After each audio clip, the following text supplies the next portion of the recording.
Bismillahirrahmanirrahim. Assalamualaikum warahmatullahi wabarakatuh. Waalaikumsalam warahmatullahi wabarakatuh. Alhamdulillah, segala puji bagi Allah, kita dipertemukan kembali di pembelajaran agama Islam yang tercinta ini. Suka nggak sama agama Islam? Suka nggak?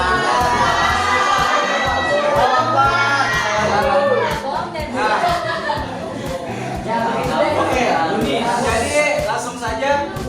Kita minggu lalu sudah mempelajari tentang yang namanya, ada yang masih ingat? Asuransi syariah. Asuransi syariah. Apa sih asuransi syariah itu? Apa, Dimas? Asuransi syariah itu apa? Ada yang tahu asuransi syariah? Lutfi yang umroh. Asuransi syariah itu apa sih? Kalau nggak tahu, kalau nggak tahu, umrohnya buat saya. Nah, sedikit, tapi yang benar sih. Jadi asuransi syariah itu adalah asuransi. Asuransi itu kan kayak suatu hal yang menjamin kita misalnya ada kecelakaan, musibah, ketimpa musibah, kecelakaan, bangkrut, itu asuransi menanggung. Tapi di belakangnya ada syariah. Ditambahin syariah buat apa? Buat jadi yang menanggung itu untuk menjalankan landasannya itu sesuai dengan prinsip-prinsip syariat Islam. Oke, sekarang kita lanjut ke materi selanjutnya, yaitu bank syariah. Kita tahu kalau di Indonesia itu ada beberapa bank, ya kan? Ada bank BRI, Bank Mandiri, BCA, BNI. Itu semua bank-bank yang namanya bank konvensional. Maksudnya apa bank konvensional? Bank konvensional itu adalah bank yang prinsip dalam menjalankan usaha, yang menjalankan bank itu berlandaskan untung rugi. Jadi kalau misalnya kamu nabung, semakin banyak peserta yang nabung di bank tersebut, itu semakin untung. Nah, sekarang kita lihat definisi bank. Dalam Undang-Undang Nomor 7 1992 yang telah dirubah menjadi Undang-Undang Nomor 10 tahun 1998, disebutkan bahwa bank itu adalah lembaga atau badan usaha yang menghimpun apa? Dana, uang, barang-barang, harta dari masyarakat dalam bentuk simpanan dan menyalurkan kembali ke masyarakat. Nah tadi yang seperti saya bilang, makin banyak peserta yang menghimpun, makin banyak juga bank tersebut menyalurkannya itu dalam hal apa? Misalnya ada yang minjem untuk usaha, minjem untuk pribadi, untuk judul, untuk dan lain-lain. Kita nggak tahu. Nah makanya Islam itu mengeluarkan ada namanya bank syariah untuk menanggulangi bank konvensional tersebut, karena bank konvensional itu dalam menjalankan usahanya pasti untung, dia pengennya untung. Oleh karena itu dia menggait keuntungan sebanyak-banyaknya dengan yang namanya riba, dengan bunga bank. Nah itulah yang nggak boleh dalam agama Islam. Tapi kalau bank syariah adalah bank yang menjalankan kegiatan usahanya berdasarkan prinsip syariat agama Islam yang terdiri dari bank syariah dan bank rakyat syariah ini. Kalau sekarang namanya bank syariah di Indonesia. Oke, lanjut. Jadi secara bank syariah kita skip aja. Nah, dasar hukum bank syariah. Prinsip syariah dalam bank syariah itu mempunyai berbagai prinsip. Yang pertama, pembiayaan dengan prinsip bagi hasil atau mudharabah. Itu nanti kalau misalnya kalian punya rekening bank syariah, kalian nabung di bank syariah, itu tellernya itu menawarkan ini uang tabungan bapak atau ibu mau menggunakan prinsip apa? Apakah mudharabah, apakah wadikah, ataukah musyarakah, murabahah, dan lain-lain. Itu yang pertama, prinsip bagi hasil atau mudharabah. Terus yang kedua, pembiayaan dengan prinsip penyertaan modal atau musyarakah. Ketiga, jual beli barang untuk memperoleh keuntungan atau murabahah. Nanti kita telah satu-satu. Terus yang keempat yaitu dengan sewa murni ijarah, dan yang terakhir yaitu pemindahan hak milik. Maksudnya pemindahan hak milik nanti kita belajar selanjutnya. Nah, bank syariah sama seperti bank-bank yang lain yang punya kegiatan usaha, pasti dalam menjalankan usahanya untuk survive gitu, biar tahan lama, biar survive di Indonesia. Bank syariah itu punya kegiatan-kegiatan usaha. Yang pertama ada 3 kegiatan usahanya. Yang pertama penghimpunan dana, penyaluran dana, dan yang terakhir sewa menyewa. Terus yang pertama penghimpunan dana. Nah, penghimpunan dana di bank syariah ini namanya menggunakan prinsip wadiah. Wadiah itu apa sih? Wadiah adalah titipan dari satu pihak ke pihak yang lain, baik sebagai individu maupun badan hukum, yang harus dijaga dan dikembalikan oleh penerima kapanpun pihak yang menitipkan hendak mengambilnya. Jadi wadiah ini kalau kamu nabung, harta kamu ditabung, maksudnya uang kamu mau ditabung ke bank syariah, kamu menggunakan prinsip wadiah ini.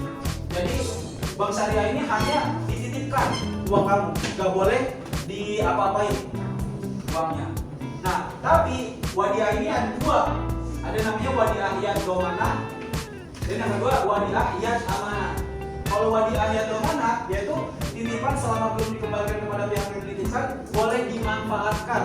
Jadi maksudnya kan kalau misalnya nabung 100 juta ke bank syariah, itu bank syariah itu dengan akadnya wadiah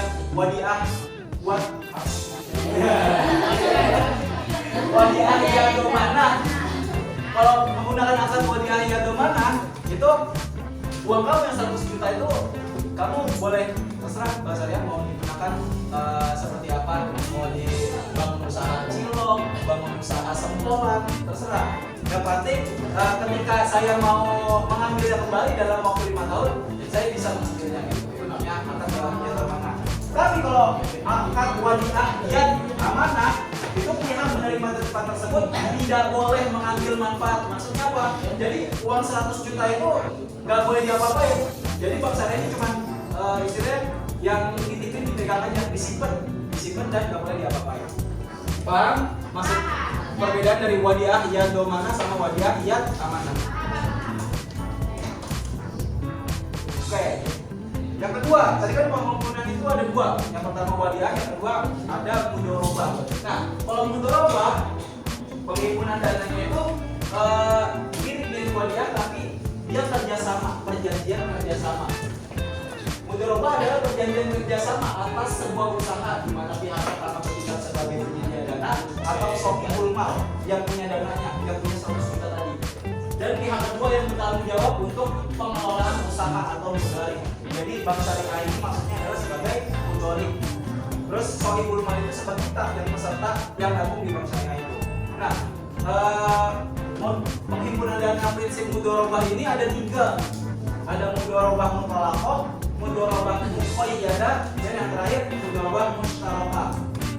Bedanya kalau misalnya mudharabah mutlaqah itu sistem mudharabah yang memberikan kuasa penuh kepada pengelola untuk menjalankan usahanya tanpa batasan apapun yang berkaitan dengan usaha tersebut.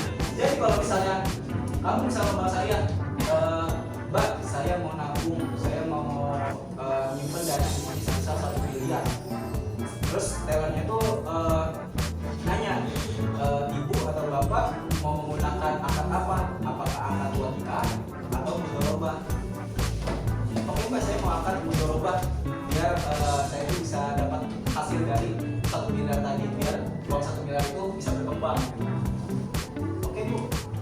Terus akad mudharabahnya itu yang mana? Apakah yang mutlaqah, muqayyadah, atau yang mushtarakah? Nah, kalau yang Mbak, saya mau uang ini saya titipkan ke Anda, saya percaya penuh sepenuhnya Anda bisa mengembangkan atau memanfaatkan untuk keuntungan yang lebih besar. Itu akad mutlaqah. Jadi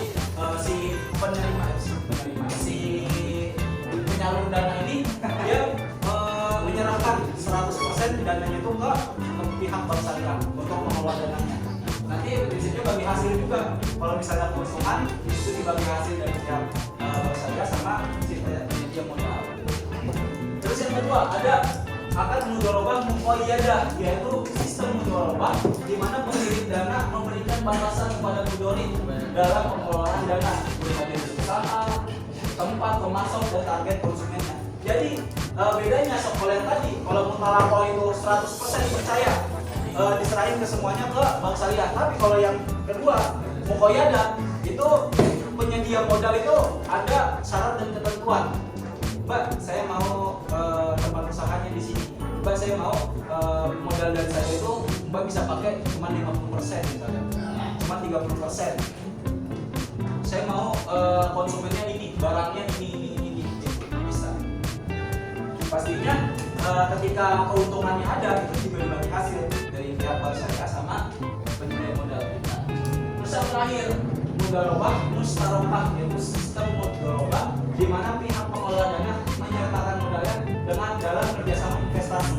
Jadi kita misalnya kita ada rencana untuk membuat usaha, kita menggait atau kolaborasi dengan bank syariah, tapi dengan akad mudharabah mustarokah.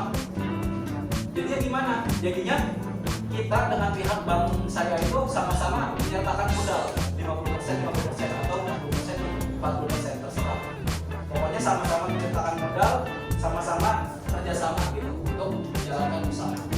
Paham? Berat ya? Sini ya? Berat nggak kira-kira? Ada yang mau jadi kerja di bank syariah? Ada yang mau ambil ekonomi syariah?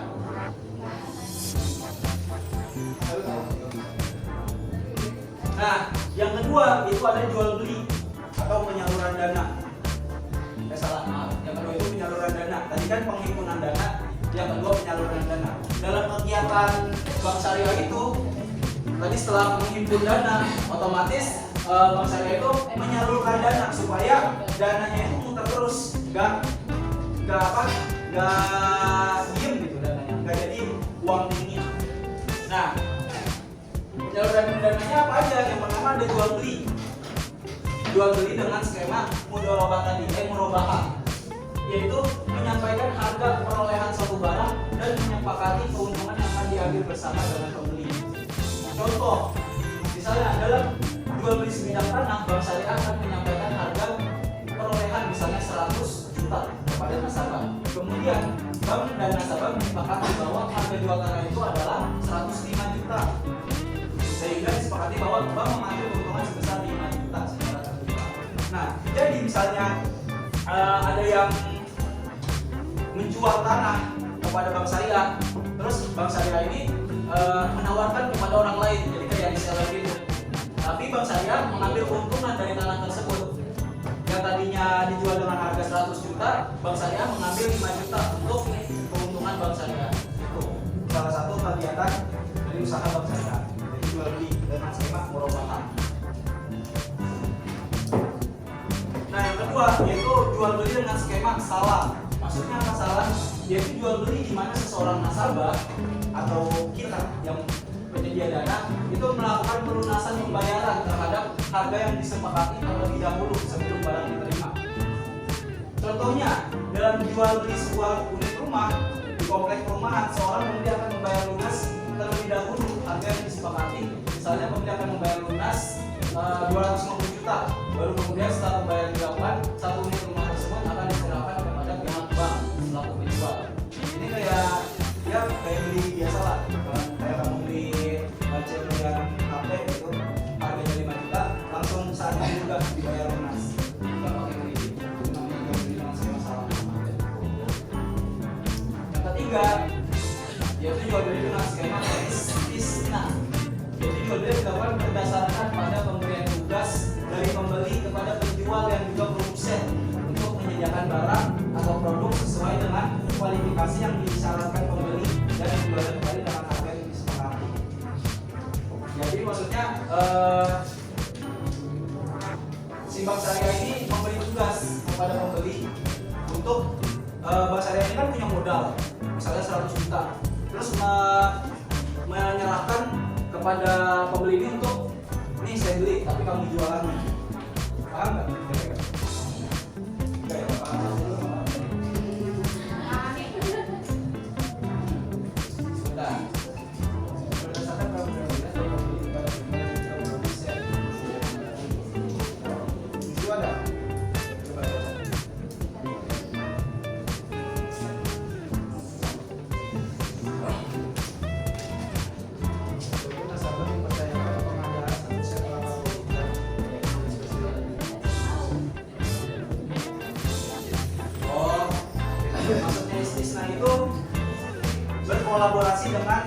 lain, pihak kedua. Jadi misalnya kamu mau beli komputer atau kamu mau beli motor, kamu berkolaborasi dengan dua orang.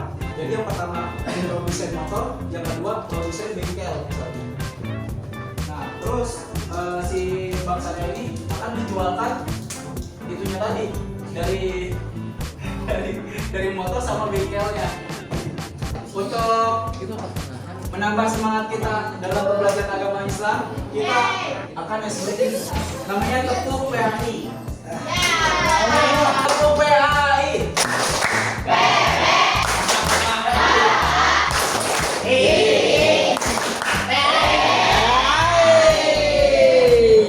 Oke, kita lanjut.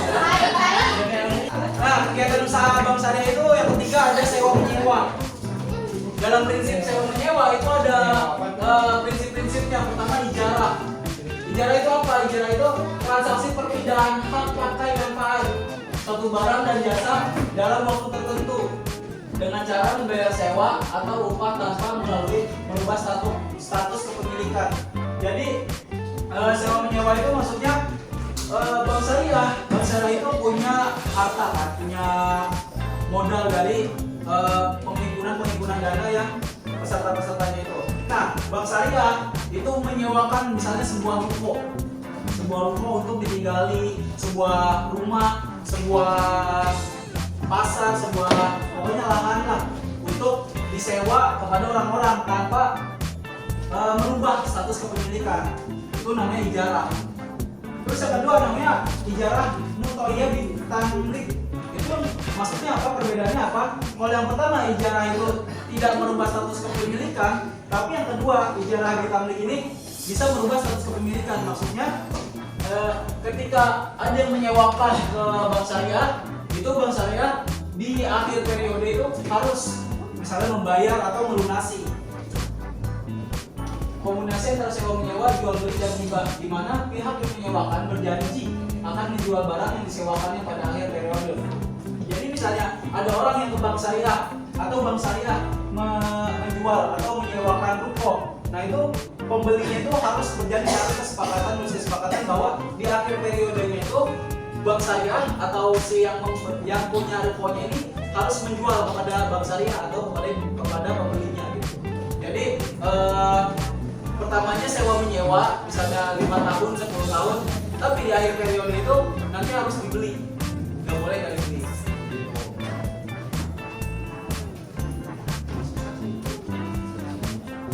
Terus yang kedua itu ada jasa pelayanan. Bank Syariah itu juga menyediakan jasa pelayanan. Yang pertama ada wakalah, yaitu serah terima dari seseorang kepada orang lain untuk mengerjakan sesuatu yang tidak dapat dia lakukan. Maksudnya kayak calo gitu. Jadi Bank Syariah ini menyediakan jasa. Misalnya kami punya perusahaan, tapi kamu punya barang atau punya produk, tapi nggak punya orang untuk menjualnya. Nah, Bank Syariah ini menyewakan jasa. Contohnya, Amir meminta kepada Hasim untuk menjualkan mobilnya dengan harga 100 juta. Maka Hasim merupakan wakalah dari Amir. Nah, wakalah itu misalnya si Ramzi punya HP iPhone 15. Tapi nggak suka, dia mau beli lagi iPhone 16. Nah, si Ramzi ini ingin menjual, tapi nggak tahu menjualnya siapa. Kebetulan Habilal itu suka jual beli iPhone, COD-an. Facebook Marketplace. Nah, si Ramzi yang punya iPhone itu meminta Habilal tolong jualin gitu kan. Nah, si Habilal ini adalah wakalah dari Maha. Nah, terus yang kedua yaitu rahan. Rahan itu menahan aset harta nasabah sebagai ahli. Hawalah dulu, yaitu transaksi yang timbul karena salah satu pihak memindahkan tagihan hutang seseorang kepada orang lain. Maksudnya apa? Jadi hawalah ini misalnya ada 3 orang. 3 orang itu semuanya itu saling berhutang. Kita kasih contoh Lutfi itu punya utang ke Dimas misalnya. Punya utang apa lu? Tapi bener gak punya utang? Punya. Misalnya Lutfi punya utang ke Dimas 10 juta. 10 juta. Lutfi punya utang ke Dimas 10 juta. Tapi siapa ya? Korbannya ya. Zul juga punya utang ke Lutfi sebesar 10 juta. Nah, jadi ketika Dimas nagih, "Weh Lutfi, mana utang lu? Bayar dong." Nah, Lutfi itu mengalihkan kepada, "Nih, dibayar ke Zul aja." Nanti Zul karena Zul itu punya utang ke gua 10 juta juga. Nah, itu makanya hawalah. Jadi salah satu pihak memindahkan tagihan utang. Dimas dapat dari Gitu. Ngerti nggak maksudnya? Tapi yang pertama apa? Yang pertama, hawalah itu calo atau orang yang menjualkan barang kita.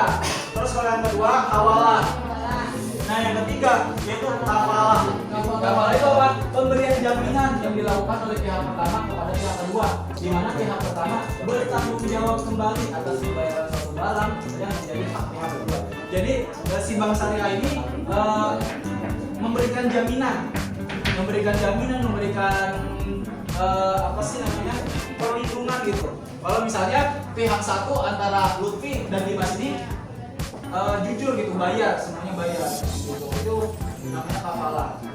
Terus yang keempat itu rahan, yaitu menahan aset harta nasabah sebagai ampunan atau tanggungan atau jaminan tambahan pada pinjaman yang diberikan. Jadi misalnya ada yang minjem ke bank syariah sebesar 100 juta, itu biasanya bank syariah jaminannya apa mas? Biar anda ini nggak kabur gitu. Jadi kayak menggadaikan istilahnya gitu. Bisa sertifikat rumah, sertifikat mobil, BPKB mobil, BPKB motor. Itu namanya rahan kalau di bank syariah. Kalau di kita kan namanya pegadaian. Alhamdulillah. Oke, jadi kita tadi udah mempelajari bersama-sama apa itu wadiah, apa itu mudharabah, apa itu kegiatan-kegiatan yang ada di bank syariah. Nah, untuk evaluasi, untuk menambah daya kognitif kamu tentang pembelajaran hari ini, silakan buka soal yang ada di barcode ini. Oke, sekian dari pembelajaran agama Islam pada hari ini. Semoga apa yang kita pelajari hari ini bermanfaat untuk kita, mudah bisa ditangkap oleh memahami. Mari kita tutup bersama-sama dengan membaca hamdalah.